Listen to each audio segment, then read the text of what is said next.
going on, everyone? A very happy Friday to you guys. You guys made it through the end of the week here. I know I have, and I'm excited. Thank you guys for tuning in to another episode of Justin and Trey. Now, I say Justin and Trey, although Trey is out on vacation for the next week and a half, and we are just going to sit around and have a good time. Coming up later on today, we are expected to have the Amazon best-selling author of Mr. Mulligan, a life of it is the life of champion armless golfer Tommy McAuliffe. I'm gonna mispronounce that name so many times. We're just getting started. So we're gonna have him on a little bit in hour number 2 as we just get underway. But yeah, we're gonna sit back, have a good time. I hope you guys enjoy this show. It is beautiful outside, and I don't know. I was told that I was reading some report that there was a storm coming our way. We may possibly get hit with it this weekend, which is just going to kind of ruin our weekend. Yeah, it's about 80% chance of rain tomorrow and Sunday, and so we'll see how that goes. And then some thunderstorms on Tuesday, and yeah, we're just gonna have a fun time here. I'm Justin. Thank you guys for tuning in. Listen, let's get right down to business because the NFL draft was underway yesterday. I didn't really talk a lot about it, although I felt like it. We should have. I should have talked a little bit more about it, but I want to cover to kick off our program today. I want to talk about some of the drafts and the picks and the trades that all happened. It was crazy. I think one thing that threw a lot of people off this year was the fact that there was not a top quarterback that went on the market. I felt like that was something that was is essential to it's kind of usually a key point each and every year to have a quarterback that usually goes in the first top 10. And we didn't see that at all last night. And it was a little different atmosphere than what we normally see. Now, I don't know how you guys watched the draft. I actually tuned into a good amount of it with Pat McAfee on the Pat McAfee show because he aired the draft live. And as he went through it, it's kind of been a unanimous tradition to go through that draft. And I tell you, for the first time watching Pat McAfee and doing with the NFL draft, definitely a new experience and a fun way to watch the NFL draft being picked. There was a lot of trades for numbers. I wanted to see. But there was a couple of players that also got traded throughout the draft. So I'm not going to go through the numbers, but I kind of want to just give you guys an update on who was traded when they did. Normally, when you add a draft pick or you trade up or back for a draft pick, you normally sometimes give up a player. And in this sense, so a couple of those trades picked. One of the big ones that I think was highlighted yesterday was the Patriots traded the number 21 pick for Kansas City for number 29. And then the Kansas City Chiefs ended up getting Washington's cornerback Trent McDuffie for the 21st pick, while the Patriots used the well-traveled number 29 pick and went out from San Francisco to Miami to Kansas City before landing in New England. The Chattanooga guard Cole Strange. So I thought that was a good highlight for yesterday's draft. But Philadelphia traded number 18 last night to Tennessee for wide receiver A.J. Brown, which I thought was pretty surprising. Arizona trades their number 23rd pick to Baltimore for wide receiver Marquez Brown. Let me see if there was any. So then you also had Philadelphia trade their 16th and 19th pick for the number 18th pick in the first round. I was just going to kind of see here where they landed. I got the top 10 here. I'm going to share with you guys in a moment. Kind of want to just make sure there was no personnel trades that were really influenced in that first round. Okay. So I think that is set. I'm okay with that.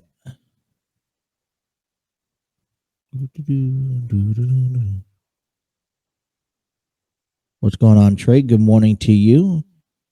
You should come here when you get it, stop on in and say hi to me. Say hi to me while I'm bored. All right. So let me pop up because I had all this. They're just on different tabs. All right. So let's get into the first 10 picks here. Now the draft is going to continue all weekend long, today and tomorrow. And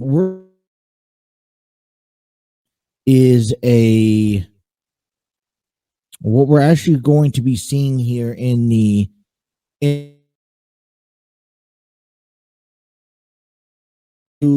their struggles this season and how they're planning on attacking it. That's going to be the main focus point this season. And so I think there was a lot of changes that happened in the draft, especially in the higher ups. And this is kind of just goes back to the point where you just don't know what's going to happen until the day of. And it just kind of re-solidifies that rumors are just rumors. Speculations are just speculations, and that you can't guarantee anything until the draft has been announced. And the reason why I say that is because I remember for the past month and a half, 2 months, Aiden Hutchinson, the DE from Michigan, he was expected or anticipated in joining in being drafted number 1 overall. Now, this is despite the fact that there's no real big quarterbacks in the draft this year, because normally quarterbacks are the highlight of the draft, and we didn't see that. So I guess if you don't go with the quarterback, and this is just how I was explained, if you don't go with the quarterback as number 1, you're going with the defensive player. And so yesterday, as maybe a lot of people anticipated Aiden Hutchinson to go to Jacksonville, you actually saw the defensive end from Georgia, Trayvon Walker, get the overall first pick of the 2022 draft. And I am, I'm kind of mixed thoughts. Now, from hearing sources say this in and out, the one thing that gravitated me was that there's nothing too special about Trayvon Walker. He didn't have a phenomenal year last year. And he's also, and his numbers, I mean, listen, he's prospected grade is 6.48. They say that he will become a good starter within 2 years. So there's some high expectations for him. He was picked number 1. He was a junior class from Georgia. He's 6'5", 272 pounds. He's a defensive end. His 40-yard dash is 4.51. Nothing too outrageous or special. And I guess Jacksonville thinks very highly with him. And when you now throw Trayvon Walker against teams like Indianapolis and you throw him against teams like Tennessee, there's it's gonna cause for a lot of great talent, great conflict in between. So, but for me, that was still the surprising go-to move because Trayvon Walker was not on my radar to kick off the season. So we're just kind of still getting things comfortable here. So, and what ended up happening was that you had Aiden Hutchinson was drafted to Detroit.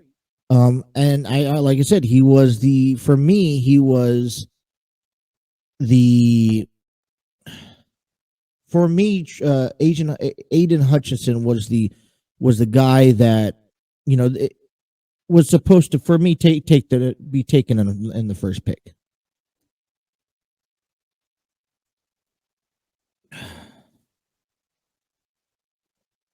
So, this is what they had to say about Trayvon Walker. Walker is a Swiss Army knife with the capacity to play anywhere anywhere along the line. For nose tackle to the edge rusher, the Georgia product possesses the speed, athleticism, and burst to be the impact defender. Although he did not produce at the high level in college, his boost, intriguing athleticism, and playmaking potential. You want to compare a guy like Trayvon Walker, who we just mentioned, to Aiden Hutchinson, who now is prospected, 6.8. He's a first-year starter, at least according to the prospects, and he had a little slower 40-yard dash, about the same numbers overall on the line for combine results. But Aiden Hutchinson ends up going in as number 2 overall instead of number 1. So, did we expect a quarterback to be drafted in the first 10 picks of the draft? I don't think so. But nonetheless, let me share with you guys just the first 10. So we knew that Jacksonville selected Trayvon Walker, the defensive end from Georgia. We also had the Lions at number 2. Excuse me. Picked up Aiden Hutchinson from Michigan. Number 3 was Houston Texans. They picked up Derek Stingley Jr., a defensive back from LSU. The New York Jets picked up Sauce Gardner, a cornerback from Cincinnati. And then the Giants picked up at number 5, Kayvon, and I'm just going to butcher this last name, Thibodeau. Get that out of the way. He's the edge from Oregon. Carolina Panthers pick up Ike Ikwonu from NC State. He's an offensive tackle. The New York Giants picked up Evan Neal, the offensive tackle from Alabama. The Atlanta Falcons picked up Drake London, the wide receiver from USC. Seattle picked up Charles Cross, the offensive tackle from Mississippi. The New York Jets picked up Garrett Wilson, the wide receiver from Ohio State. That is your top 10 overall pick as we get into the NFL draft. Let me see here. Okay, give me a second. I'll send it to you. And if you could join, you could join. If not, you can't. No big deal. I guess what we want to focus in now on is, let's look where the Cincinnati Bengals picked into play.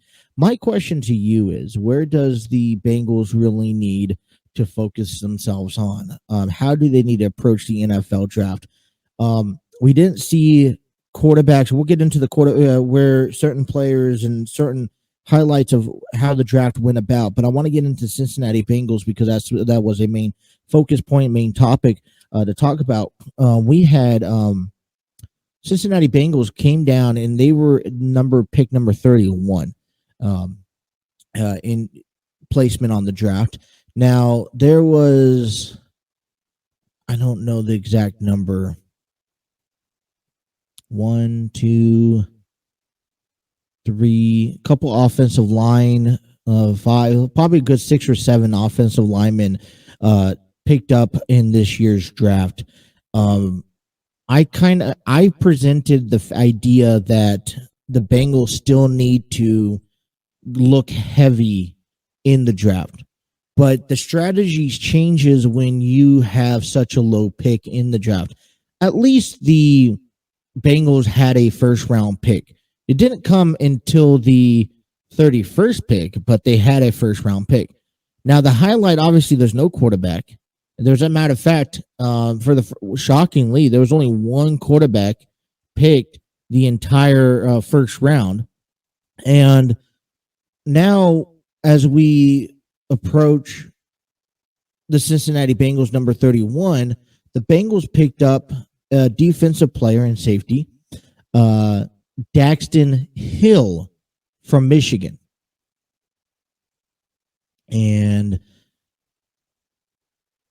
you know, I know that the Bengals do need help with, I feel like the Bengals are going to need help with the defensive players. Now, the Bengals went out and they attacked and they aggressively approached the problem of, hey, we need to help ourselves by adding offensive linemen. So as soon as the free agent hit, they went out and they signed 3 key, very valuable players to the offensive line. And that's great. I still believe that throughout this draft, they still need to pick up 1 or 2. And I feel like the Bengals, that the reason why they didn't pick up the first offensive line in the first round is because, 1, they have 3 key good guys, good players. 2, they do need some help on defense. And as these, and I think that that's going to be the focus point this season, or this draft here, as we advance into this weekend, is that you need to have yourselves you need to gravitate a couple of decent defensive players. You're looking at, and the way that the Bengals picked up Daxton Hill, all right, he's 6 foot tall, 191 pounds. Prospect grade is 6.33. They projected him will eventually be a plus starter, and he's a safety. His 40-yard dash is 4.38. His vertical jump is 33.5. Broad jump is 121. And I'm not saying any of this like it means anything to anybody else, but adding a couple key guys to that defensive play really, really strings out and helps out this Cincinnati Bengals team, especially considering how close they were to the playoffs. So we're going to look a little bit more and deeper into this when we come back. But we're just getting underway here on Justin and Trey. I'm Justin, taking you guys up until noon. We'll have a guest coming up in hour number 2. We'll talk some Reds, getting you guys ready for the Reds and Rockies this weekend. And a lot more. You guys are listening to Justin Trey right here on the TNC Sports Talk YouTube channel. Presented to you, thank you, and thanks to StreamYard, the proud home of Justin and Trey. StreamYard Studios is where you could create podcasts, videos, host virtual business meetings, and even conduct interviews. Check out the free version at StreamYard.com. Justin and Trey returns here next here on TNC Sports Talk YouTube channel.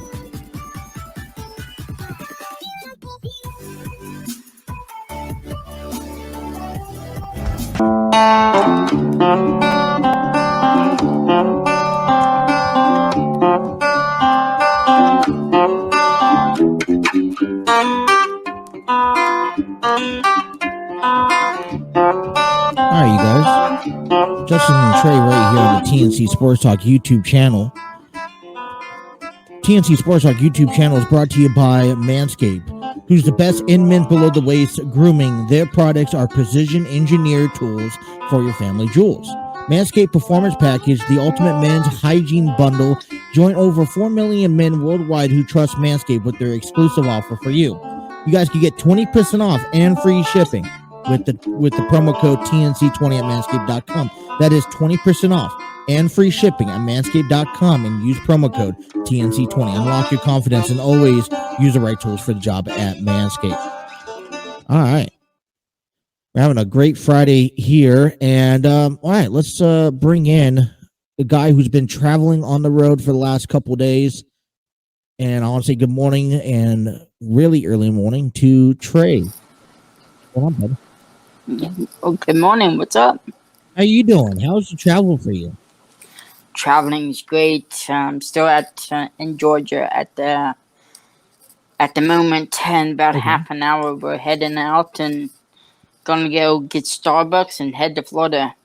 Well, that's good. You got a few more hours. You guys did a lot of traveling to yesterday. I mean, I know you guys woke up early. How do you? I mean, you woke up way early prior to your normal time, and even if you came on this show, you're like up maybe 30 minutes early. Now you're kind of getting up when I get up in the morning. How's that going?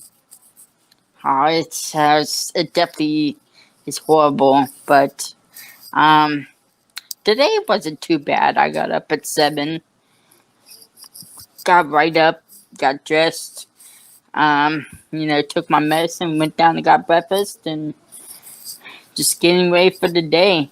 Did you get a chance to have your Belgian waffle?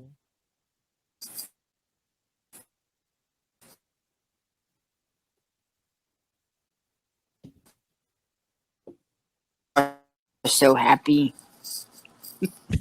You said you did?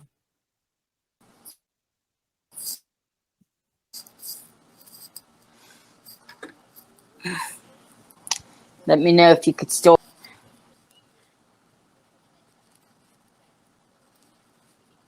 Hello? I can hear you. Yeah, it's your Wi-Fi. You told me it was sucked last night, so I'm not expecting to get anything big from you. It's going to suck because you're on vacation for a week and you can't watch any wrestling either.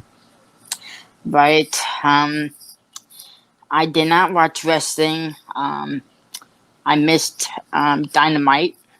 But however, I did watch the Phoenix Suns game last night. That was the only thing that was on. The only thing that was on. Well, I mean, you're not missing much because obviously SmackDown tonight was taped last week. You kind of already knew some of the matches. I'm not going to spill spoilers here, but you're going to miss WrestleMania Backlash. I am. I'll actually be traveling, taking the last couple hours back home that day. Right.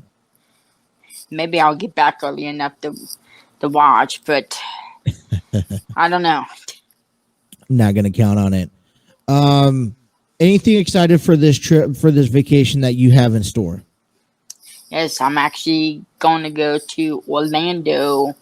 I'm thinking it's going to be Sunday. I'm actually going to head over to the Hulk Hogan's beach shop, which is the only wrestling, like physical wrestling store that I've ever been to, and I actually really enjoy it. Yeah, I mean, I know you've been talking about it every single time you talk about this trip that you take every year. I want to just personally wish you a good luck. Good luck. Have fun on your vacation. Good luck on the driving. Hopefully, you don't get irritated as much. And we're looking forward to having you back when you get a chance, Trey. Yeah. My problem is, I don't know if you can still hear me, but yeah.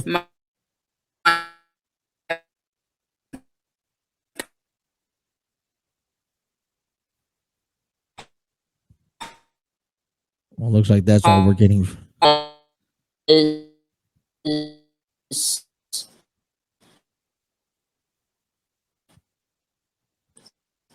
My ears. Yeah.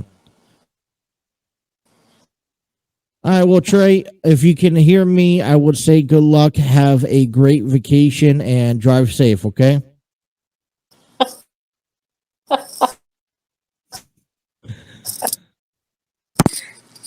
So All right, that was a few moments from Trey. I don't want to kind of cutting in and out. Apologize if that wasn't the great a great aspect view from that. That's perfectly fine. He's out on vacation. He just took a few minutes to join in and say hi to everybody. But all right, let's get back down to business. And let's we'll see Trey when he gets around. All right, so I wanted to kind of wrap up the NFL draft here and kind of just say the Cincinnati Bengals, who picked up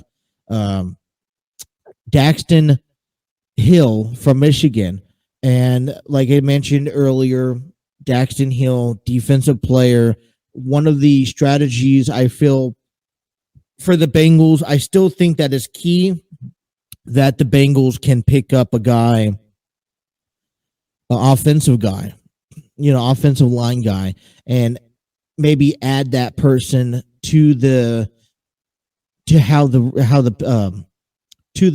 offensive line group already, because that's still a key element. The only problem is that I believe all the good offensive line players were taking in the early first 30 selections.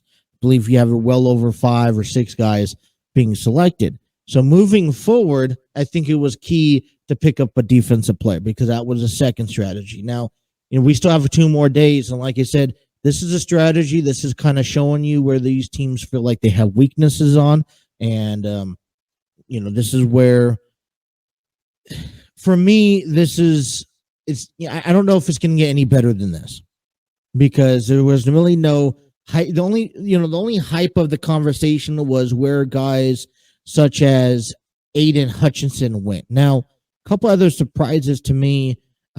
Zion Johnson went to the Chargers in the round and pick number 17, offensive line from Boston College.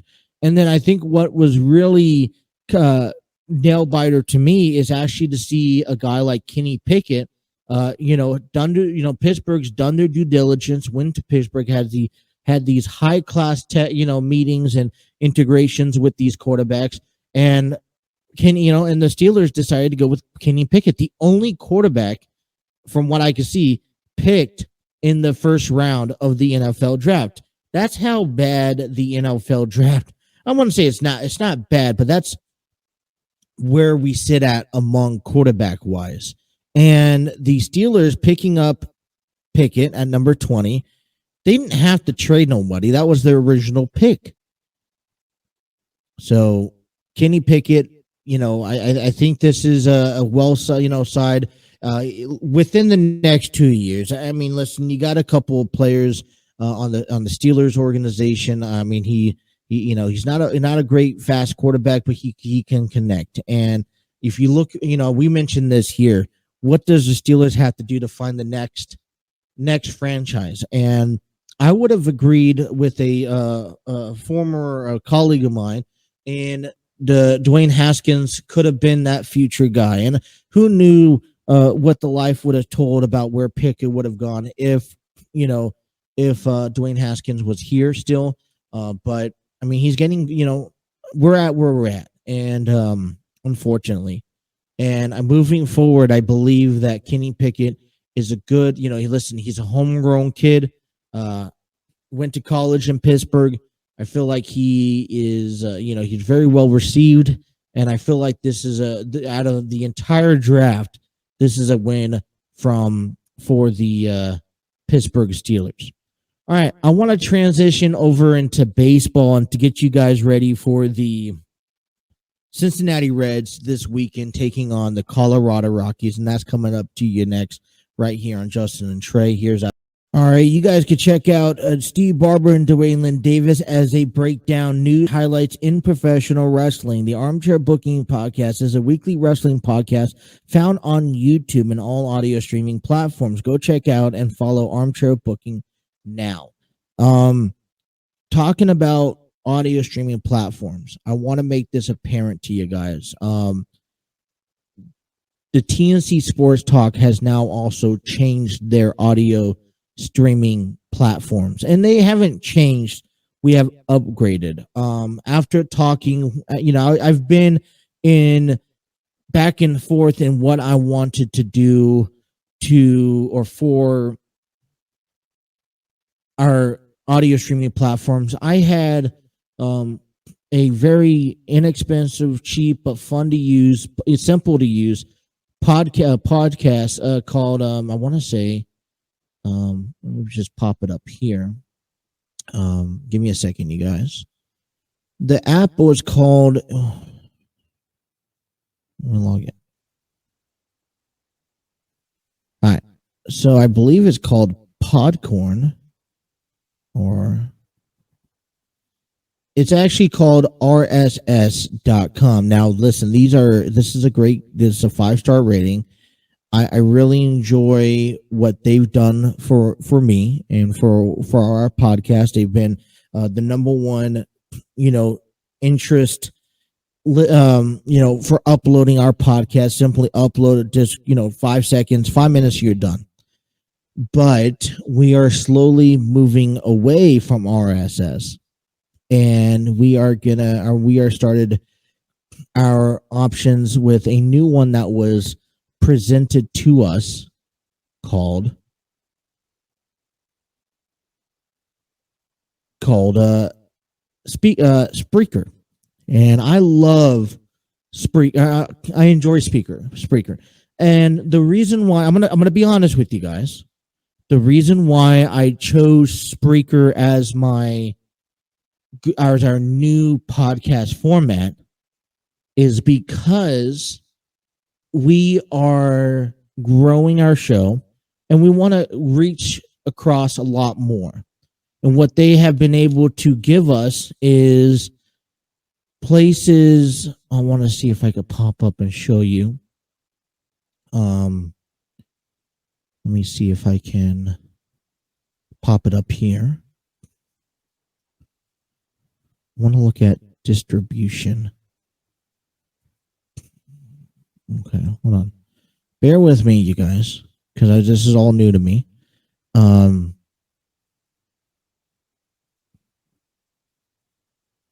don't want that.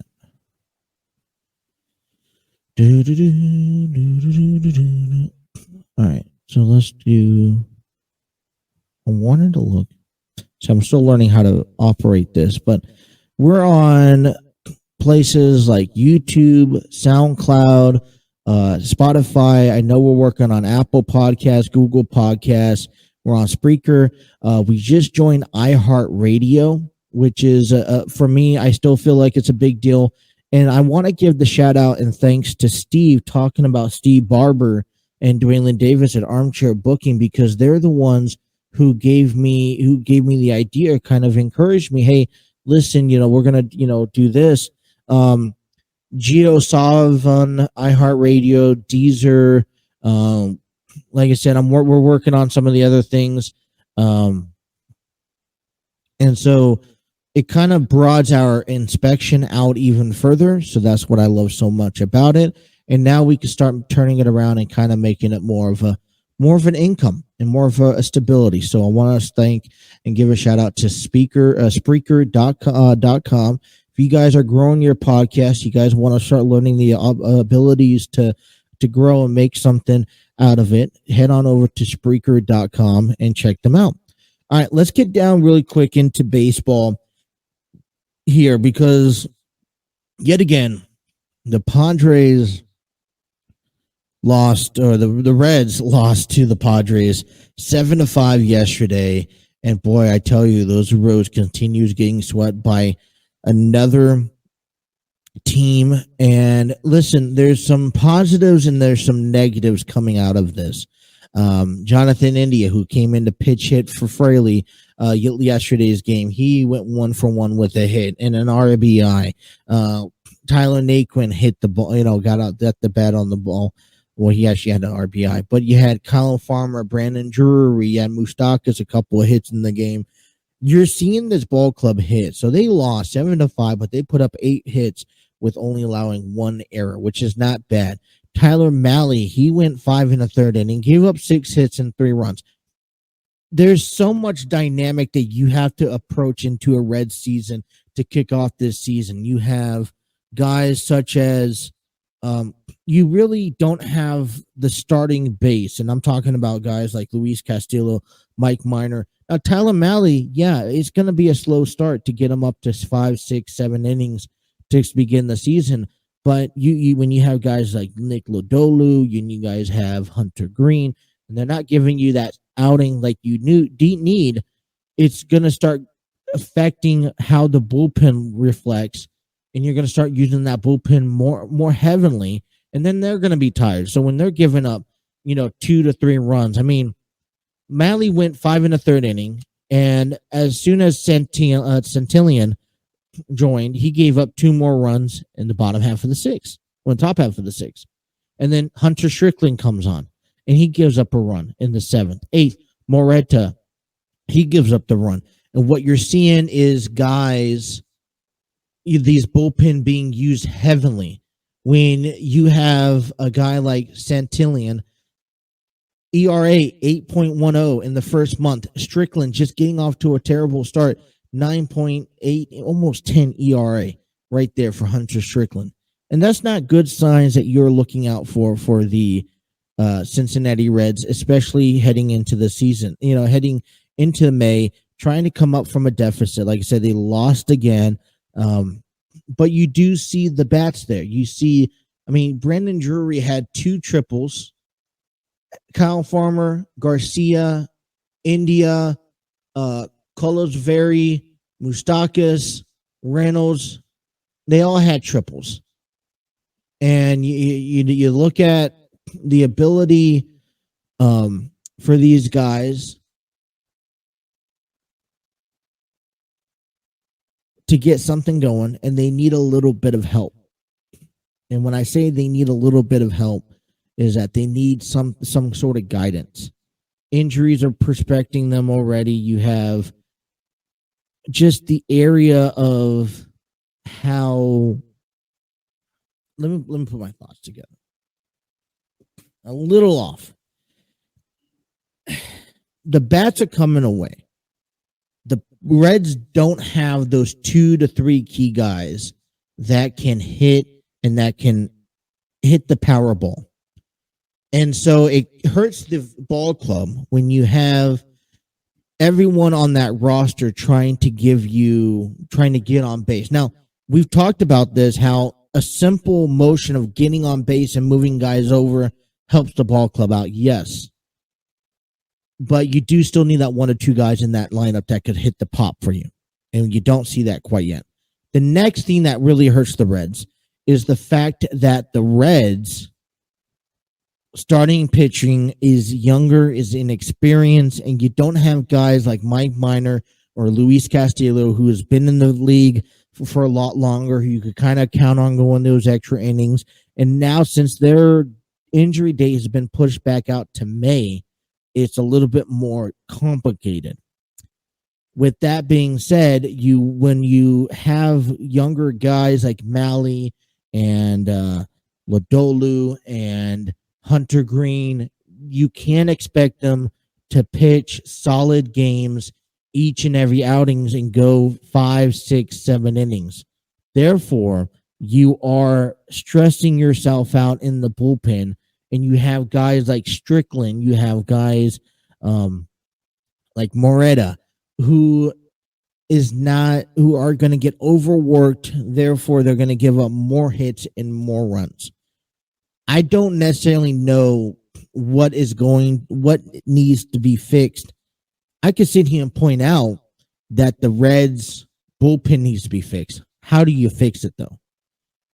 Reds starting pitching needs to be fixed. How do you fix it? Because the guys that are coming in, the guys that we anticipate performing well, are out on injuries. And the guys that are coming in are out on, they're not there yet. They're not at that standard yet. So there's a lot of question that needs to happen. The problem is that we're just 2 days away from the month of May, and this schedule is not looking any closer anyway like it's done. Okay, we come up to tonight's game. The Reds are headed out to Colorado. They're getting ready for a 3-game series against the Rockies. The first pitch is 8:40. Hunter Green's going to come on for the Reds, who is 1-2, and then Antonio Senzatella is coming on for the Colorado Rockies. At what point does this organization say, all right, let's click it on and let's figure out how we can get on the right track? Because they come into this game 3-16, and they need a little bit of push.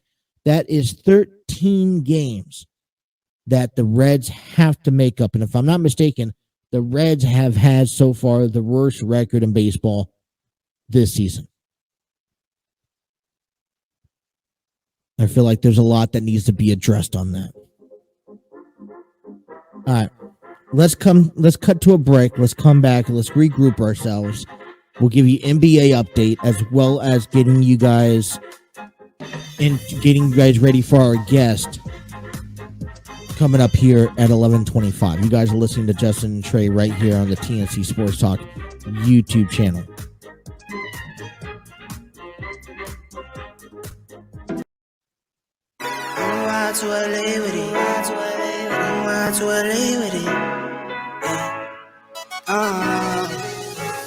Ten toes down, I'ma ride with the gang. My whole life I've been doing my thing.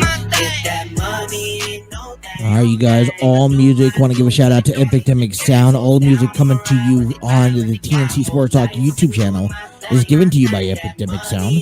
Discover world-class artists, composers, and bands. Find the perfect soundtrack and give your social media accounts the music they deserve. Epidemic Sound is a royalty-free music. Link for more information. Check out epidemicsound.com today.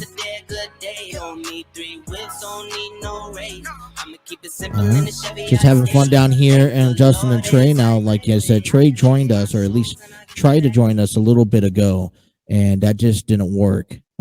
He is currently in Georgia as he begins his vacation. It's a couple days. He won't return. He'll be gone all next week.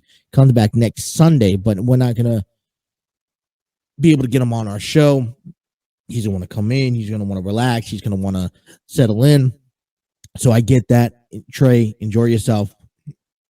Thank you for making an appearance. We're gonna try to see if he can make an appearance also a little bit later on, throughout the week as well. Even if it's a pop in to say hi. Now, listen, one of the things that he's pointed out that is down there in Florida, he's going to get a chance to go out this weekend to Orlando and head out to a shop in Florida called I want to say it's Hulk Hogan shop, wrestling shop. It's the only wrestling shop that he's aware of. I've been into like 2 or 3 of wrestling shops, in my life. Definitely different. But so he's going to get a chance to go down there. So he's through. He's excited. Like I said, he's talked about it all the time. And so we just want to wish him safe travels. And, now, thing is that we get a pick on him on our show. And, he says, I was talking to him last night, and he says that he's like, oh, well, the only thing that's on for me is the Phoenix Suns and the Pelicans game. And I'm like, why is that a bad thing? Because you're a Suns fan. And you want the Suns to win. Well, that was the only game that he was able to tune on to because, you know how hotels work, limitations on TV. Well, the Suns pick up the victory last night. They beat the Pelicans, now winning the series 4-2. They go on and they face the Dallas Mavericks. NBA update here. All right. And everything can be found on the NBA website. Okay. Now, all 3 games are set in stone, ready to make way. While the first game for the conference semifinals is on May 1st, which I believe is Sunday, the Milwaukee Bucks will take on the Boston Celtics. And then on May 2nd, as of confirmed, there'll be the Miami Heat taking on the Philadelphia 76ers. The Phoenix Suns will advance to the Dallas Mavericks. Now it's 1-4, 1-4 in the bracket rankings, 2-3, and now the 3. Now Memphis currently leads Minnesota 3-2. Now they play tonight. All right, just remind you, they play tonight at 9 p.m. Memphis Grizzlies takes on the Minnesota Timberwolves. And if they, I believe if Minnesota wins, they'll tie the series, and I want to say they'll go back to Memphis and to finish it out. I want to say tomorrow, but it's going to be. I don't really know how all these schedules work, because if they have to if Milwaukee has to go to Game 7. Let me just see here. Okay, so we're on May 1st. If Memphis and they're supposed to kick off on Sunday. If not, okay, so this is what I'm seeing. Western Conference. Whoever wins between the Memphis Grizzlies and the Minnesota Timberwolves, the winner will face the Golden State Warriors. If there's a winner tonight, if the Grizzlies pick up the victory, they'll face Golden State on May 1st, Sunday, May 1st. If not, they got to go to Game 7. Then that will actually air on May 3rd, Tuesday, May 3rd. Now, here's the interesting part. I don't see, that's the only other thing I don't know. If the Game 7 is still necessary for Memphis and Minnesota, will they have to play tomorrow? Let me find that out for you. If there is a Game 7, no. Yeah, so, okay, so this is, I guess this is where I've never seen a team or an association kind of overlap their playoffs. So if there is a Game 7 being forced between Minnesota and Memphis, they'll be playing Sunday at 3:30 p.m. Eastern Standard Time. But then if not, that's if so. And that's the same day from Game 1 for the semifinals between the Bucks and the Celtics. So it's kind of off balancing. I'm like, usually they won't start the conference, the semi-conference, until the end of, until after all the games have been completed. Therefore, I want to ask you guys, what do you guys think? Is 7 games necessary for the first round in the NBA, or should they go 5-7-7? Because in my opinion, they should go 5-7-7. Now that's just an opinion that I have. And okay. Just wondering why they didn't go that route. I guess we'll never know. But I don't understand why they had to overlap one another in the playoffs if they have to go. Like I said, this is all problematical if they have to go to game number 7. So, we'll see.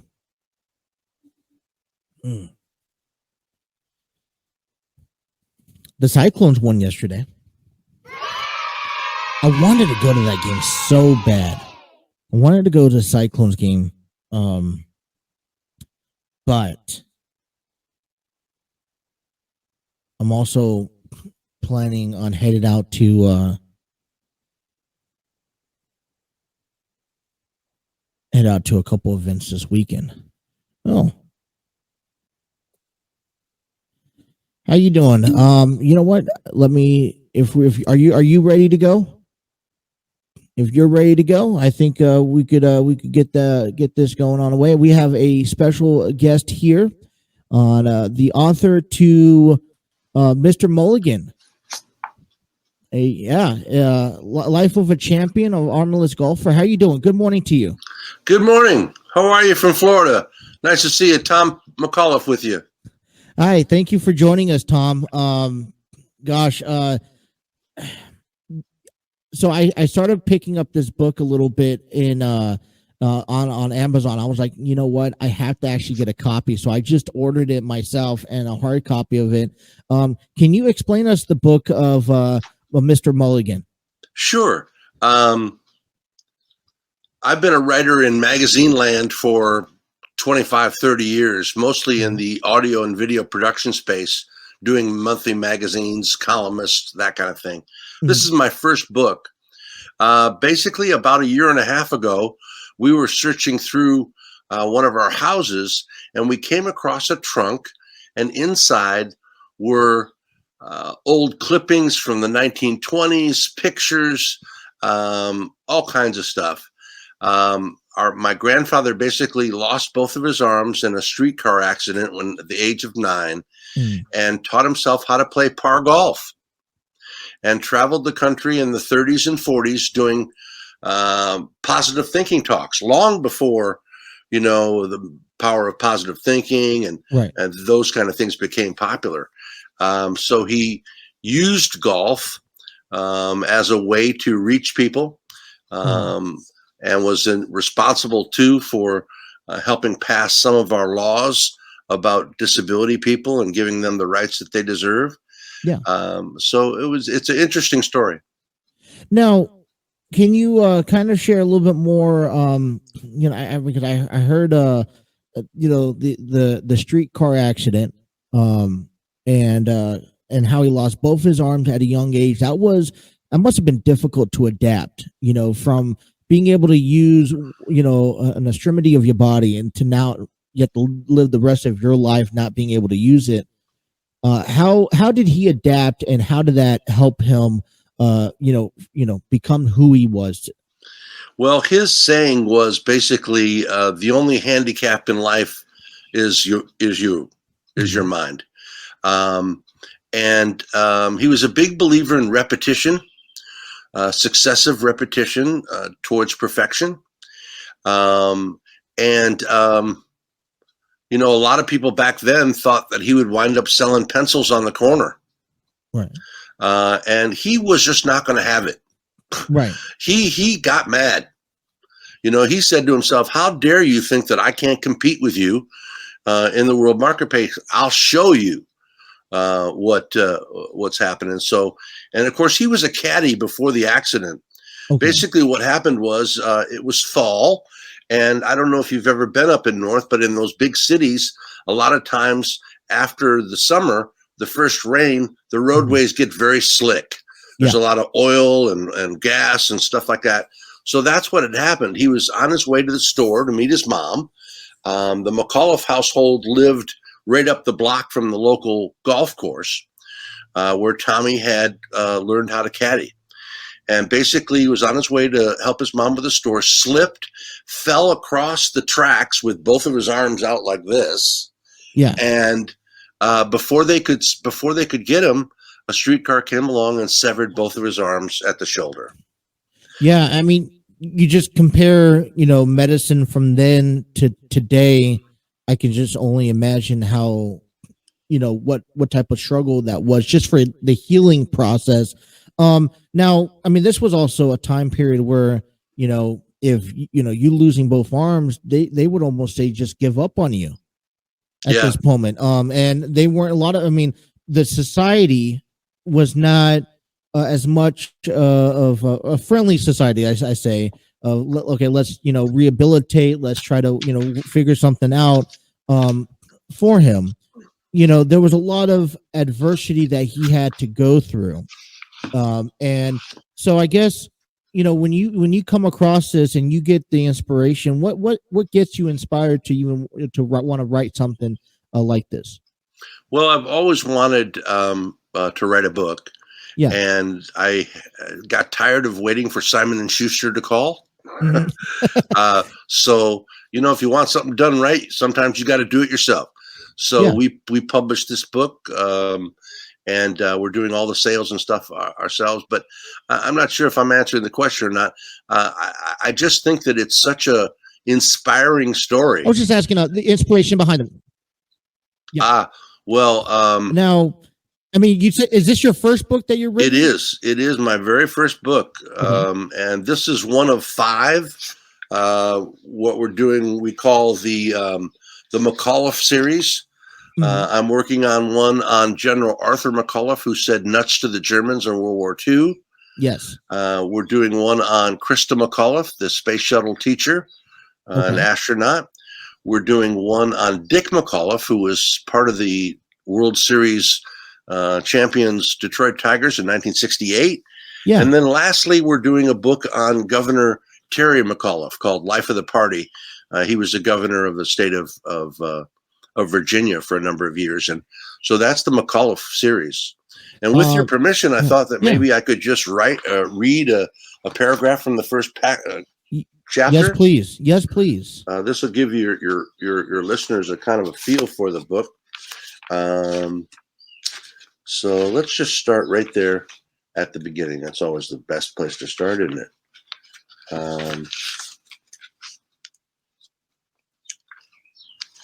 As the sun began to set on the crisp autumn day in southeastern Michigan, it cast a familiar golden glow of fall. It was the early 1960s, and Tommy McAuliffe teed up on the 18th hole at the Plum Hollow Country Club in the suburbs of Detroit, where he had played hundreds of times before. As soon as the driver hit the ball, Tommy knew he was in trouble. It was another heart attack, as the cancer that was to take his life a few years later began to make itself at home in his body. They say that your life passes before you when you die. ... The nightmarish sound was loud enough to crack teeth as the 2021 electric streetcar number 2013 tried to stop. Its steel wheels screeched against metal rails before it cleanly severed both arms just below the shoulder. Ever since, he has always been haunted by that deafening sound. 9-year-old Tommy McAuliffe's life both ended and began on that day in 1901. And this was before any kind of prosthetics, although Grandpa Tommy really had a precognition or a pre-thought that eventually there were going to be robotic arms, prosthetics that you could use. And so he was a forerunner in a lot of different ways. So just off that first chapter, what is the format of this book and how it's been written out? I know it's a very short book. It's only about 120 pages, if I'm not mistaken. It really gets right down to the point. Yeah. I'm a big believer that there is a lot of fluff in a lot of today's writing. I'm a very economic writer. I like books that are short and to the point. The American wherewithal to keep their train of thought and such like that. We have short attention spans these days, and so I don't know a whole lot of people that have the time to read through 100,000 word novel. And why use 100,000 words when you can use 10,000 words to say the same thing, unless the author's getting paid by the word. It is short and to the point. Yeah, and that's what's fascinating too. It's because there's also a lot of lessons that you can learn, or you could take away from this book just by reading Mr. Mulligan. What is one of the things that writing this book you wanted people to take away the most? Wow, great question. Let me think on that. Justin, I think that the most important thing is that other people are going to think about you what you think about you. Real true. Yeah. Other people are going to think about you what you think about you. And the whole mind over matter thing, which was later expounded on. There's a book called As a Man Thinketh. It came out in 1927, and it talks about the power of using the human mind to overcome things. So I think that was really the kind of one thing that I think surprises a lot of people. Surprised me. Is that we do have this capability, and as sports enthusiasts, when we get out there on the tee, when we get out there at the plate, we're playing baseball, we're playing football, we're playing soccer, whatever. We need to be able to reach our perfection as far as when we're playing. We need to use all of the facilities that we have, and that includes naturally mental. Now, your grandfather left a tremendous legacy on that, in the world of golf. What type of impact do you think he left if it wasn't for him, overachieving his goals and his dreams after his accident and being able to be successful as he was? Well, and you talk about him being successful. I mean, here's a man who basically started his own company as an insurance repair, had his own magazine with 30,000 subscribers called Crutch and Cane. Yeah. Was responsible for going up on Capitol Hill to talk about handicap rights and disability rights. Many times it was interesting. Many times a politician would never allow a lobbyist to come into their office and talk to them about policy or things, but they would always allow Tommy to come and talk about golf. And we found out that they had a putting green in the basement of the Capitol back in the 30s. And Tommy would regularly come and give kind of commissions to the senators. Many times the senators, while they wouldn't talk policy, they would talk to Tommy because of his pseudo-celebrity, if you will. They'd talk to him about golf. And then Tommy would always say, I went to the back nine to talk policy. And so yeah, he used his situation to better off his community.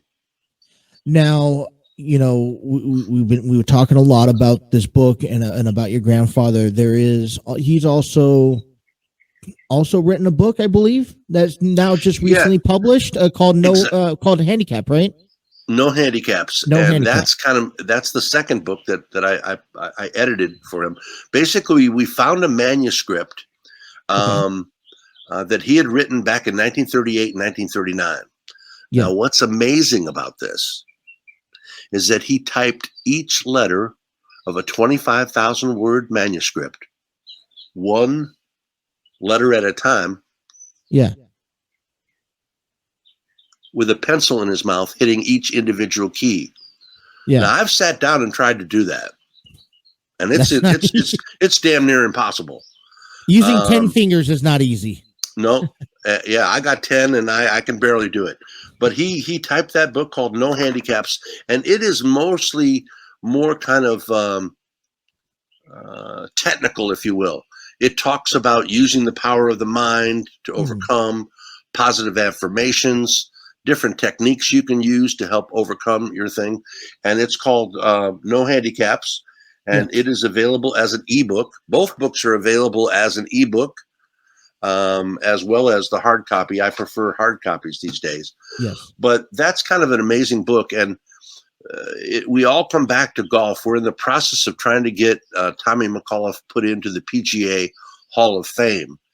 And I recently came back from the Masters tournament in Georgia, where I had the honor of meeting Jack Nicklaus and presenting him a copy of the book as well. Now, here's a guy who's 82 years old. Yeah. 82.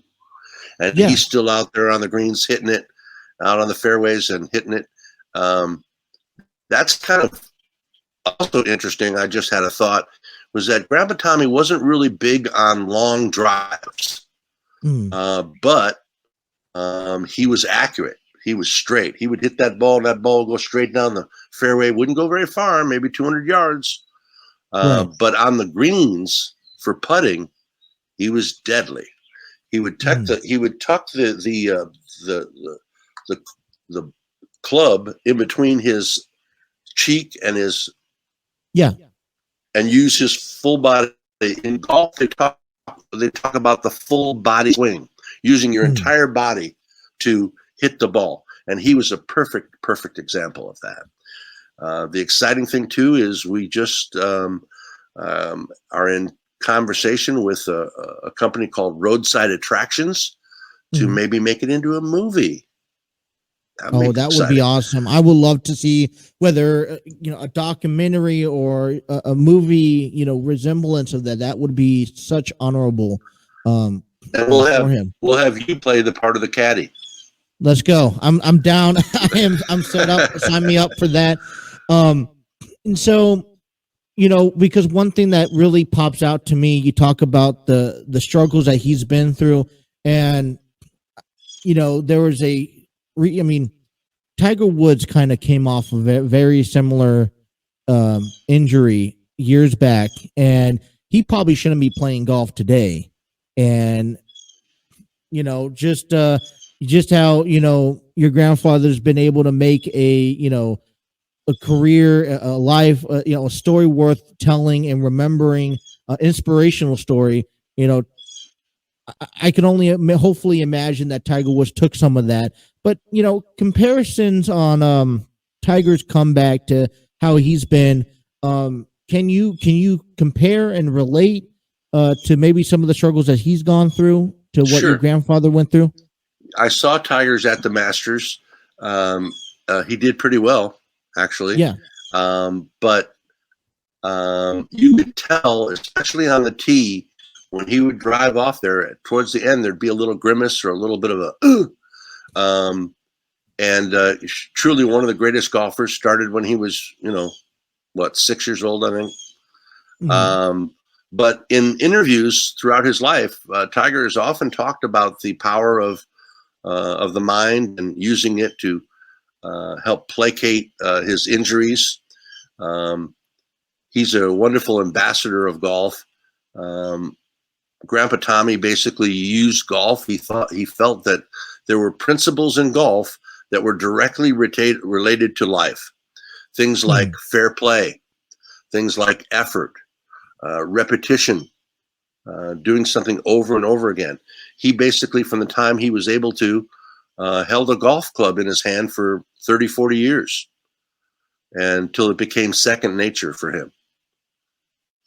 Now, you're working on all these books. You have a couple of new releases coming out, hopefully within a month or so. Where can people, I believe if I don't have it correct here, there is actually a website people could go to. Is that correct? They can go to author Tom McAuliffe. I spelled the last name McAuliffe. Is that correct author on the Tom screen? McAuliffe. Yes, sir. That's exactly it. Or it's available on Amazon, Kindle, iBooks. It's at your. There's nothing like walking into a bookstore and seeing your book on the shelf for the very first time, and that happened to me a week and a half ago, and I started crying. It was pretty cool. I love so it. Amazon, Kindle, iBooks, Barnes and Noble. The bookstore, the Book Baby bookstore, is a wonderful thing. And I would love to hear from them. If you get the book, I would love to have a review, good or bad, about the book and what you think I could have or should have done better. Hopefully you'll like the other ones. I don't think that there's nothing that you could go wrong in this story because it's told out of a different point of view, different eye set, and maybe someone else could write their version of it and it won't be the same. There's definitely no wrong ways to look at, the life of, one of the, really a great golfer and one of an inspirational golfer. Well, I appreciate it. I considered myself very fortunate to be his special grandson. Yeah. And I have very vivid memories of sitting on his desk and watching him use the typewriter with a pencil or pick up the phone with his shoulder and cheek and carry on his life. Now, and it's interesting because back on Monday, I actually lost my grandfather, 93 years old. Sorry. Wow. And thank you. And it's like, being able to talk to you and that relationship that you've had. If I'm not mistaken, you did mention that you were his favorite. Yeah, he spoiled me rotten. That's for sure. Lots of ice cream That was my favorite. I had just now a flashback memory where we would go out into the backyard and he would have my dad lie down and put a T in his mouth and would use a driver to take the ball off. And so I think that's where I got my good looks is from that. So, okay, I mean, so can you Michael, imagine? Can you imagine if your dad hit you with a golf club by accident? That's how he got his good looks. The confidence that you had to do that. Not many people could say that they could do, are that confident in their swing and their accuracy to be able to not hit somebody. I'm not sure I'd be lying down putting that ball in my mouth. I don't think so. even if it was my dad or my grandpa. Yeah, oh gosh, that's that just gives me chills. Okay, so I do want to ask now, my co-host who's not here today, he's also part, he has cerebral palsy. Yeah, and he's prone to a wheelchair. And he has he does the Special Olympics, and so yay. So, how much has your grandfather kind of increased in influenced in that and growing? I don't want to say because the way that he carried himself, he didn't need no special treatment. He went out there with everybody else.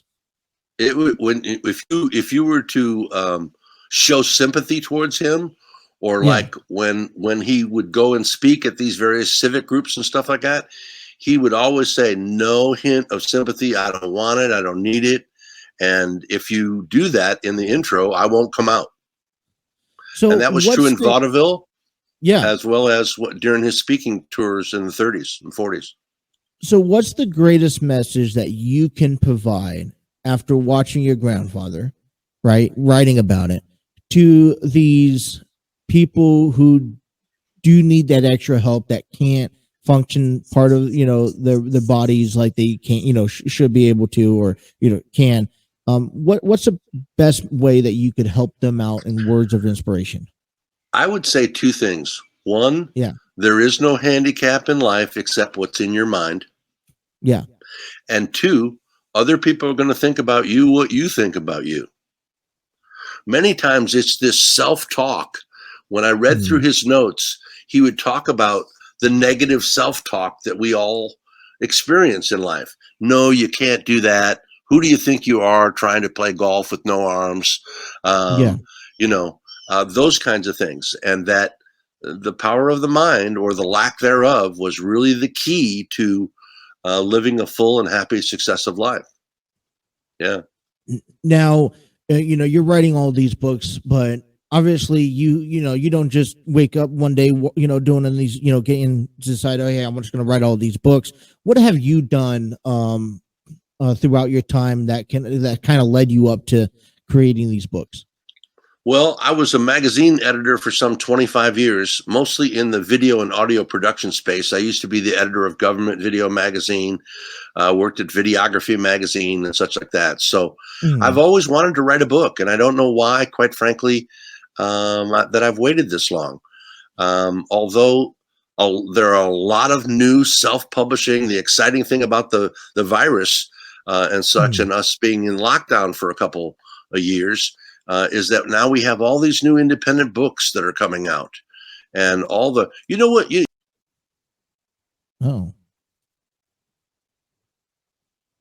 got disconnected. There we go. It's about NASA and how these three black women who were wonderful at math helped us get into space and eventually towards the moon. It's called Hidden Figures. I highly recommend it. Yes. But at the end of that film, I said to myself, how many other great stories have been suppressed or just neglected that we don't know about, And these books, these 5 series, the McAuliffe family has quite a few characters in our family tree, if you will. Now, is it on all these McAuliffe books? Are they all related? Are we all is it all one family or? Yeah, the McAuliffe clan from Newmarket in County Cork, Ireland. Uh-huh. We're all basically interrelated. At the very least, we're cousins, going back to John Michael McAuliffe in the late 1800s, who came across fleeing the potato famine in Ireland. Okay. A lot of people don't know that in the late 1800s, Ireland had a big famine, and a lot of people died from starvation or immigrated to the United States. So yeah, McAuliffes were all related. And that's incredible. I'm actually very so I like I said, I just ordered because I read the first 2 pages on Amazon, and I'm like, I got to get myself a copy. So I'm still waiting for the copy that I ordered for Mr. Mulligan. I'm actually very intrigued and really wanting to look into the Mad Dog book that's coming out. Yes. About Dick McAuliffe, sorry. No problem. And I mean, I recommend just anyone. If there's a really diverse group, and you guys are really spread out, and I got to ask: we got an astronaut, we got a politician, we got a golfer. When is there going to be a book about you? Wow, never. Yeah, I don't know that I would do an autobiography. I don't know if my life has been that interesting. But I'm anxious after I get this 5 series done, which should be the end of the year. These books should come out fairly rapidly. And mostly I want to document for future generations these hallmarks of our family. But I'm anxious to try some fiction. Maybe some sci-fiction, some sci-fi or something different. And so I think after I finish these, the McAuliffe series, the 5 books, I'll take a crack at doing some fiction work. So right now you're sharing the legacy of your family, and then you'll be starting your own. Well, maybe if we're lucky. I was in Barnes and Noble the other day, and I saw a little 7-year-old girl pointing to a big, huge pile of books display, and turning to her mommy and saying, "Mom, what are those?" we don't read very much anymore. Right. We're exploring audiobooks too, by the way. We've thought about maybe, a lot of people, when they're commuting, you can put a book in the CD player or the tape player and listen to a book as you're driving down the road. Well, it's interesting because you say that, and then they have this new a new app that now you can either read or listen to the key points of a book now within like matters of minutes. So they'll just read highlights and key purposes that you need to gain from the book in like 15 minutes, and they'll tell you it. And for me, I'm an old school person. I like I am picky on what I do read, but I love to read. I love to have a physical copy in my hand. It's a collection that you just, you start keeping. It's like, for me, like, for example, DVDs, you have all these apps and platforms that you can stream them on. I still like to have a physical copy, and that's why I purchased Mr. Mulligan. I'm excited to purchase all these other ones, especially No Handicap. Is there an order of which they're going to be published in? Do we know that timeline? Or we do. Basically, we have Mr. Mulligan and No Handicaps out now. Yeah. The book called Nuts, General McAuliffe and the Battle of the Bulge, will come out probably July timeframe. We're in final edit now. And then followed right up with Krista McAuliffe. That's called Throttle Up. She was the first teacher in space and first private citizen to go into space, and of course died in the Space Shuttle Challenger disaster. And that'll come out probably July timeframe. And then in late September, we'll have Mad Dog, and I'll make sure you get a copy of that. Oh, I'm excited for that one. The Detroit Tigers happened in 1968. And there were race riots. I vividly remember going down to Tiger Stadium. And the 3-block area at Michigan and Trumbull was sacred ground, was neutral territory. If you could get to those 3 blocks around Tiger Stadium, you would be safe. But around there were riots and burning buildings over civil rights in 1968. tell you this quick story. So it's the third game of the World Series. And RCA recording artist Jose Feliciano is going to sing the national anthem. Mm-hmm. And so we all stand up, and the announcer comes on and says, "Ladies and gentlemen, please welcome RCA recording artist Jose Feliciano." And so we all look to the dugout and to the home plate where the performer usually comes out to sing the national anthem. There was no Jose. Where is Jose? We look out into left field, and sitting there with his guitar on a little stool is Jose Feliciano. And he sings what is, to my mind, one of the best versions of our national anthem, acoustically with just his guitar. Yeah. And by the end of that, I don't think there was a dry eye in the house. But I vividly remember that. My relatives are all Irish firefighters on the Detroit Fire Department. Yeah. And my uncle would talk about how he would have a hose in one hand and a machine gun in the other to protect the firefighters during the riots of 1968 in Detroit. Yeah. Is this all in the book? It is. It will be. Okay. And then when are you looking for the life of the party? Yeah. So then Mad Dog, Dick McAuliffe and Detroit Tigers, that'll happen probably late September, October. Okay. And then at the end of the year, I'm working on a book called The Life of the Party. And it's about Governor Terry McAuliffe, who was the governor of the state of Virginia for a number of years. Okay. And that'll happen around Christmas time. So you could have the whole set. It would make a wonderful Christmas gift. Yes. Listen, I'm looking actually to collect the entire set. So we'll make sure you get a copy for sure. And I would love to get you back on as these books starts coming out, and let's talk about the books and kind of break down and share the thoughts and opinions and all that stuff when it comes once these books get published. Well, I appreciate that very much. We'll always bring it back to sports. Yeah.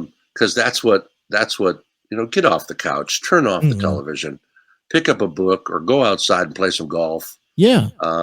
Or play catch with your friends or whatever. But I find, and that's the first thing, I'm 27 years old. I just got into golf myself, probably this winter time. So I'm excited to get out there to learn about the sport. And I'm going to pray for you. What I'm learning is that I feel like, after reading Mr. Mulligan, once I get that and that's going to help me out a lot with the sport and the dynamic of it. I also do see here, are you working on podcast for your, I was a radio DJ for a number of years, so it's a natural thing for me. I've never thought about doing it. Okay. But seeing you do it, I think I should take a shot. No, I'm only teasing. It's certainly a new way that we are, not new, but fairly new way of we're learning how to use podcasts to communicate ideas. Yeah. To share our thoughts and our stories. So I'm going to take a look at that. Maybe you can help me educate me about that. Absolutely. Listen, I am 100% forwarded. Listen, I will, if you're interested, I will love to, mentor you in a sense. And this is why we created what we do, is so that we could share, listen, there's more than one aspect of the way to look at things.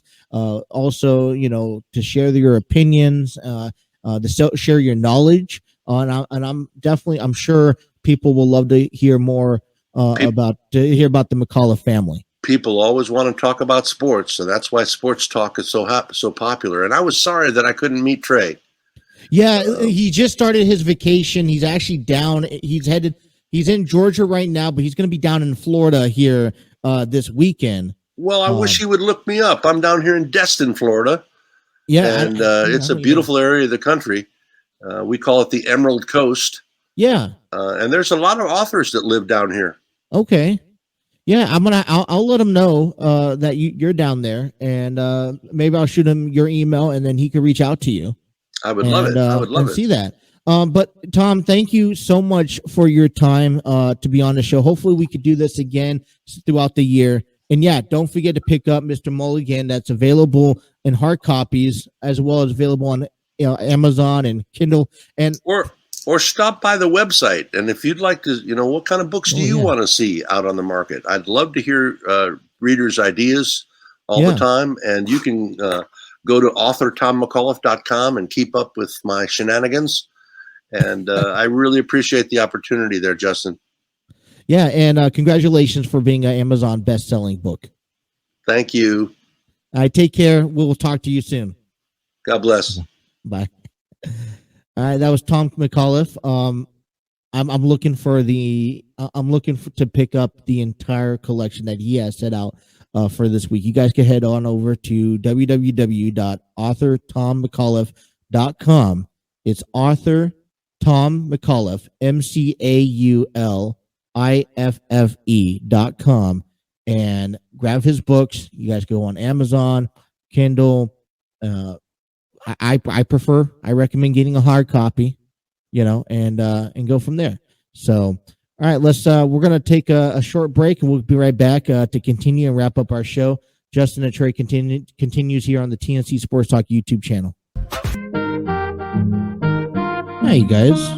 We just had a great interview from Tom McAuliffe. I'll talk about that in a second. Couple things, housekeeping here. You guys can save 20% off at SeatGeek.com with promo code TNC Sports Talk.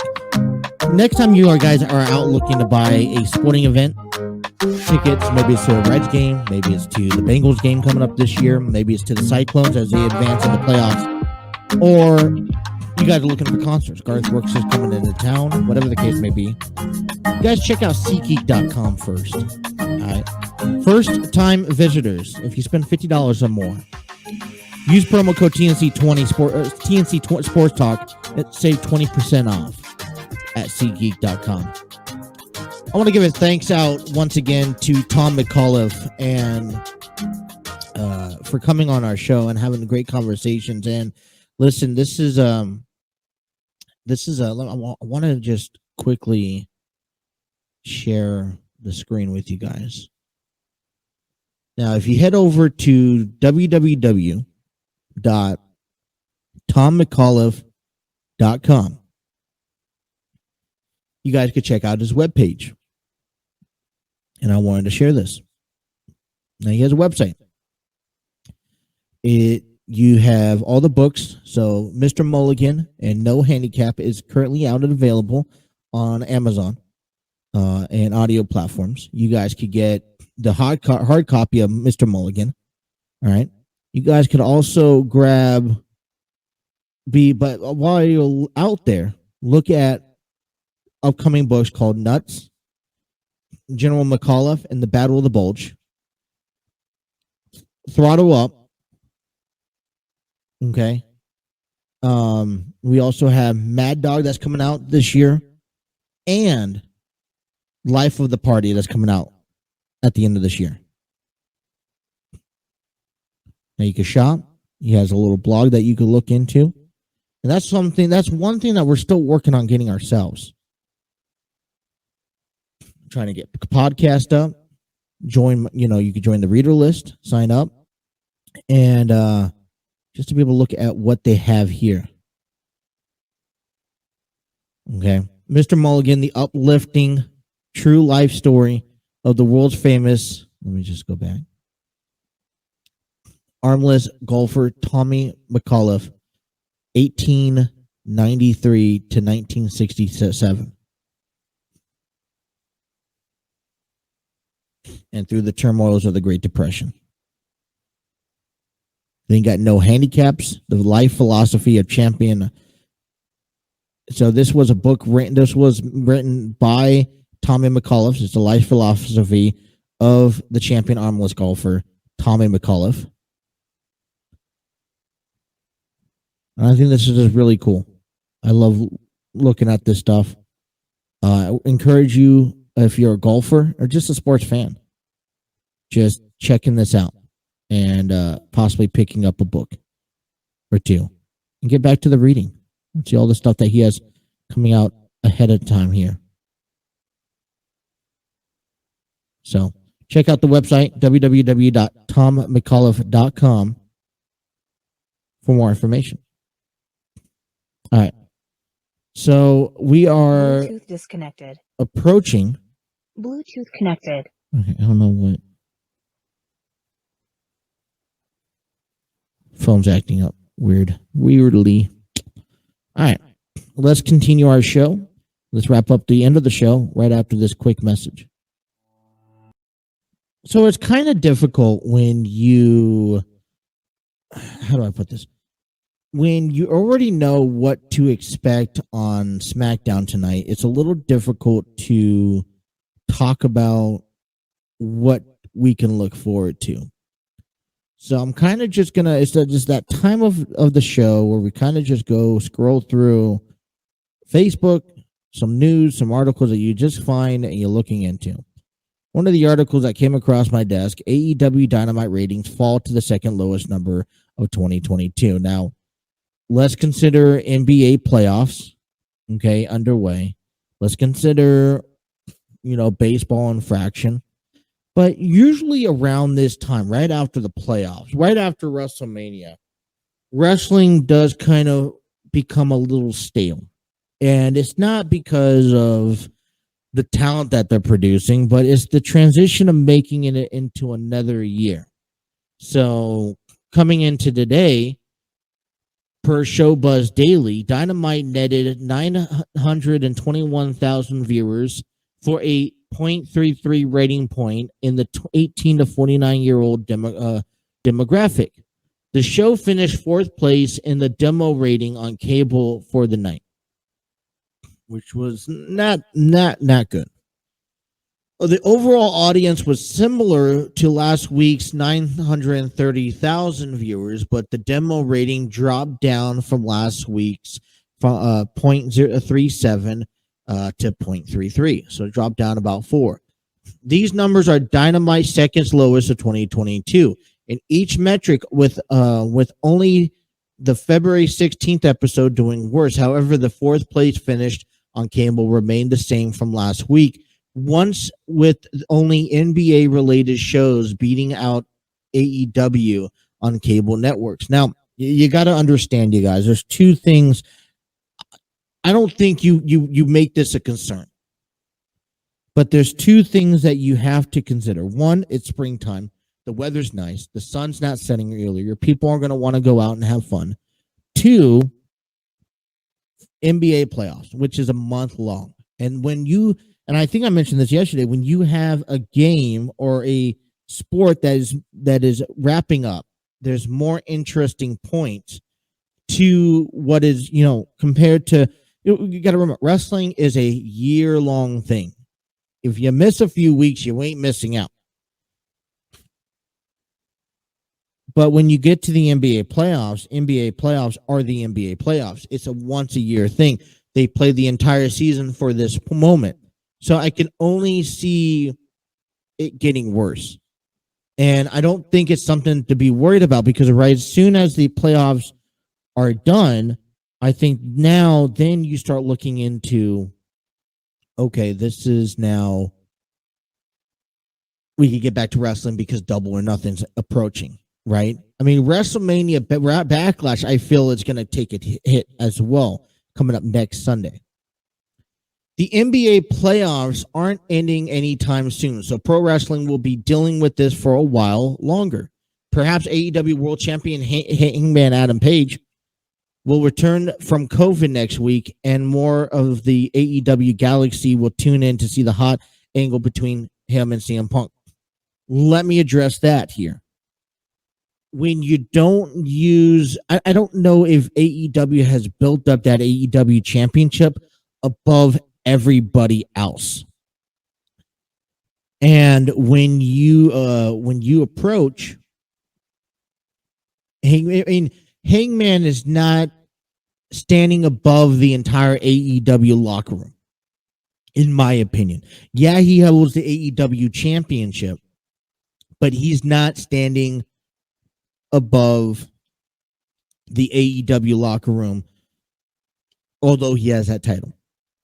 I feel like I view him as an equal entity among with CM Punk, MJF, the Hardy Boys, Chris Jericho, and so forth. Now, Roman Reigns in WWE stands above the WWE roster, with or without that title around his waist. And when you have a powerful person like the WWE, like Roman Reigns, for me, that's where you need to be, because now if Roman Reigns doesn't show up, you are missed. People come to see Roman Reigns.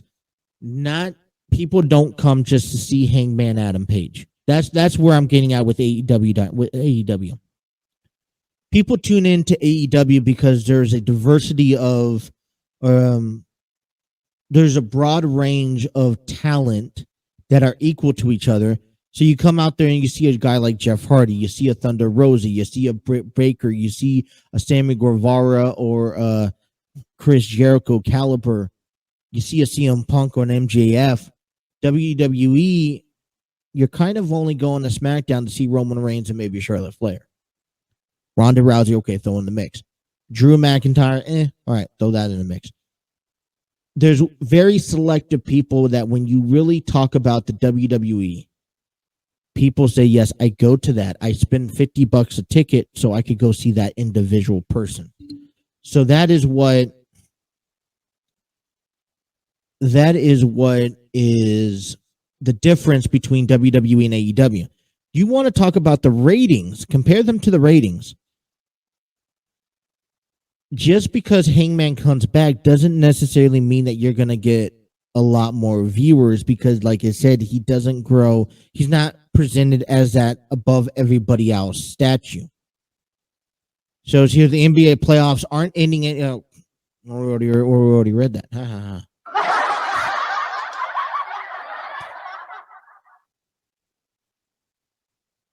Now they had this from back since last year, and I'm not going to go through every list, but 0.33 has been the lowest. March 2nd was 0.35. February 2nd was 0.35. So prior to that, December 15th was 0.31 on their rating scorecard. Here's the breakdown, and this is the demographic between 18 and 49 year old from last year. Obviously, at the beginning, there was 0.19. I also consider, not just because of the sport, but I have to say because of spring break also. I feel like that's going to be a big part of it. Once the weather starts coming down, you see an average. I don't know. I wouldn't get too concerned. But you guys can review this here in an article that I have shared on our Facebook page. You guys want to head on over there. And so that's some wrestling news. WWE superstar Madcap Moss considers new career path. You know, Madcap Moss, something you have to remember, Madcap Moss has been wrestling for a couple years now in the WWE, a long time with NXT. This was reported this morning, matter of fact, 8:17 a.m. WWE superstar Madcap Moss discussed a potential career in stand-up comedy during his recent interview appearance. Moss, who has won the Andre the Giant Memorial Battle Royal on the pre-WrestleMania edition of Friday Night SmackDown, in the weeks following Mania, he turned babyface after being former partner to Happy Corbin. The later loss of Drew McIntyre at WrestleMania and decided to take on his anger at Madcap. Interesting, right?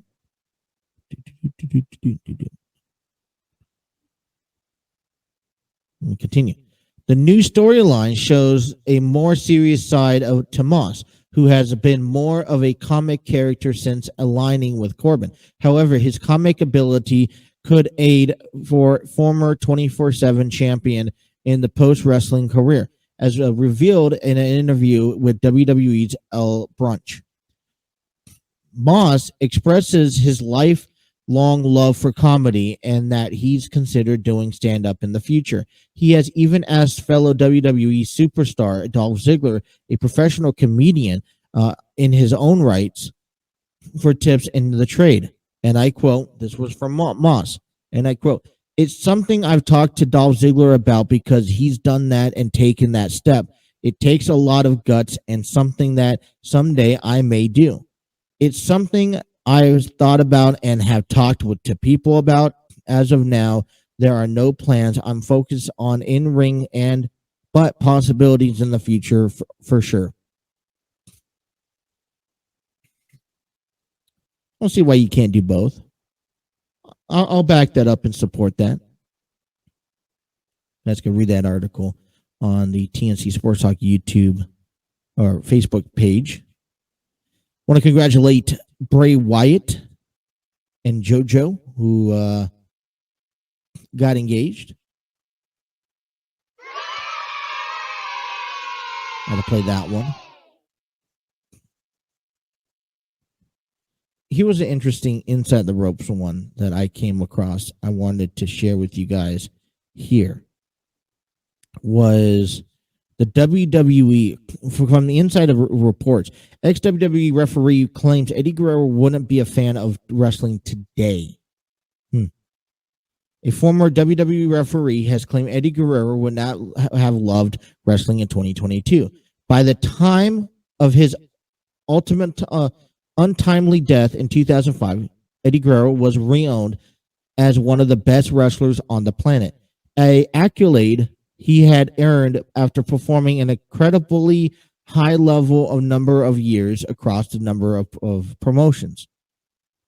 His work in ECW and WCW with the likes of Rey Mysterio and Dean Malenko, Eddie Guerrero paved the way for smaller wrestlers to become stars of their own. And when you say by that, all right, because he's helped pioneer the style of wrestling which hasn't been seen in the United States. And I got to agree with that.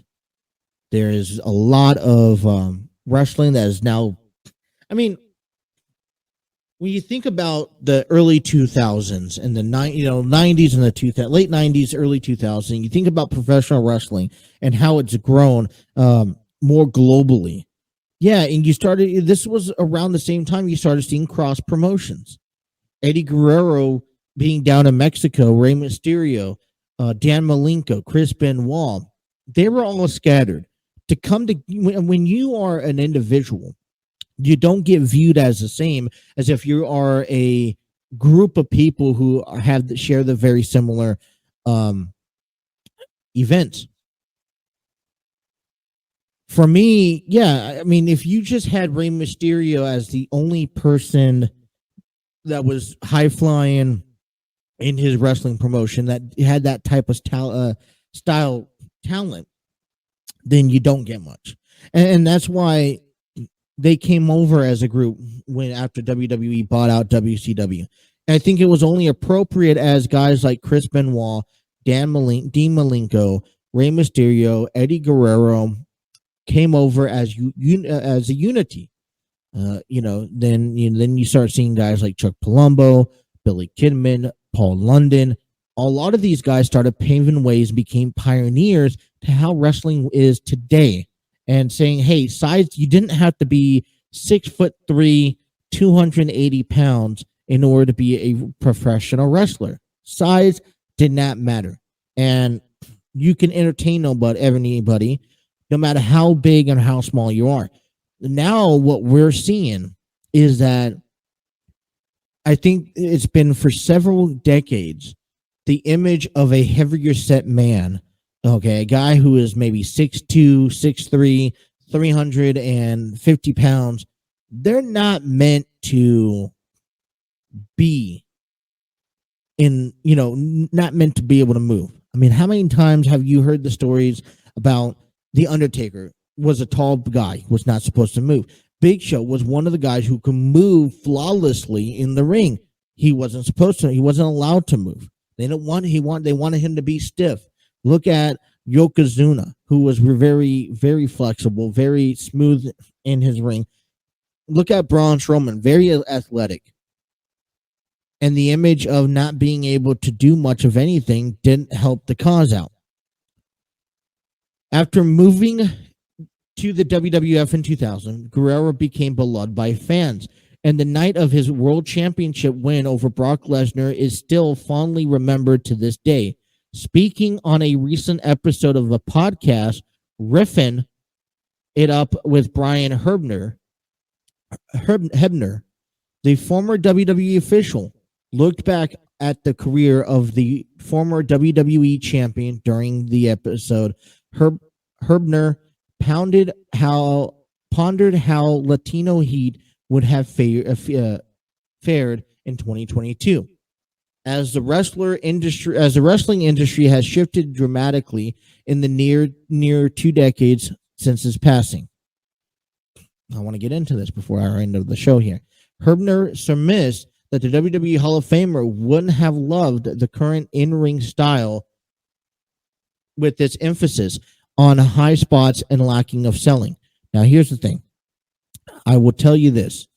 A wrestling match is not about, before I read this quote, because I haven't read this yet, I want to give you my thoughts. A wrestling match is not about how much work you could get in. It's not about, there's high moments, but I feel like there's a way if you don't sell the moves. I feel like there's more of an acrobatic stage to professional wrestling, and definitely in certain people. But just as much as you could do these moves, it's important to sell these moves, especially at the right moments. And I feel like a lot of these guys don't sell these moves at all. And that's what really hurts viewing these matches. When you get a power bomb, that's supposed to hurt. Having your back being land on the back, on the mat is supposed to hurt. When you get a shoulder ram, I don't know about you, but I have never received a shoulder ram from anybody that did not hurt before. When you get your head hit on the turnbuckle, that's another image of what's supposed to hurt. We know that there are ways for protecting yourself as a professional wrestler, but at the same time, even if it's about selling, because selling tells the story, it makes it dramatic. And even if that means you have to get less work in to sell, then do it. Because it's not about how much work you get in a match. It's about what you're telling, what type of product you're telling. Brian Hebner says, and I quote, "No, I do not think he would be happy with it. I think Eddie would like it, but not love it," Brian Herbert said. "I think the current style that's used is not something he would be particularly happy about, in my opinion. What I'm talking about is the crash and burn and no sells. Everybody kicks out of everything. Everybody's finished. I just don't think that's Eddie Guerrero." End quote. Hebner also recalls the night of Guerrero winning the WWE champion. He explained that giving the title to the Star made sense as his segment was going incredibly well in the television ratings.